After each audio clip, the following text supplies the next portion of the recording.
రాజనాల శ్రీగారు గారు హైడ్రా మీద మీ స్పందన ఏమిటి? నేను మాట్లాడతా. మాకు హైడ్రా మీద ఒక స్పష్టత ఉన్నది. ప్రభుత్వానికి వాస్తవానికి కూడా నా దగ్గర చాలా మంది రావడం జరిగింది.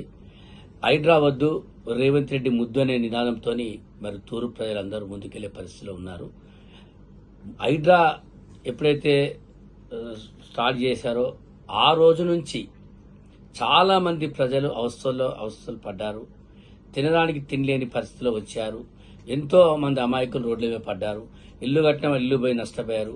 అవన్నీ మళ్ళీ హైడ్రాను ఆపిన తరుణంలో అబ్బా ప్రజలందరూ హైడ్రా ఆగింది అనే ఆనందంలో చల్లగా ఉండే సమయంలో మళ్ళీ హైడ్రాను రీఓపెన్ చేయడంతో రియల్ ఎస్టేట్ వ్యాపారంలో ప్రజలందరూ బాధల్లో ఉన్నారు.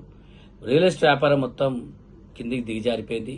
ఇవాళ మళ్ళీ రియల్ ఎస్టేట్ అనేది వ్యాపారం మళ్ళీ ముందుకు వచ్చి రియల్ ఎస్టేట్ మార్కెట్ పెరిగే పరిస్థితిలో మళ్ళీ హైడ్రా రీఓపెన్తో చాలా మంది గుండెల్లో గుబులవుతుంది. దయచేసి నేను మన కాంగ్రెస్ ప్రభుత్వాన్ని, మన ముఖ్యమంత్రి రేవంత్ రెడ్డి గారిని కోరుతున్నాను, హైడ్రా కొంచెం ఆపండి.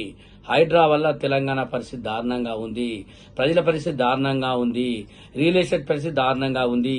రియల్ ఎస్టేట్ ఉంటేనే, మార్కెట్ ఉంటేనే ప్రజలు చల్లగా ఉంటారు, అందరి జేబులో డబ్బులు ఉంటాయి, ఆనందంగా ఉంటారు, పండగలు పబ్బాలు జరుగుతాయి.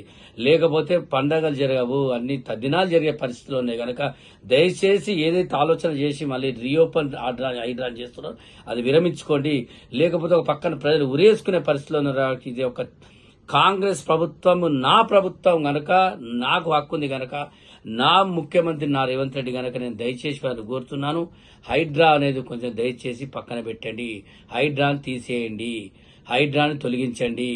దానితో కాంగ్రెస్ ప్రభుత్వం అంటే ప్రజలకు గౌరవం వచ్చే పరిస్థితి నేను విన్నవించుకుంటూ కోరుకుంటున్నాను.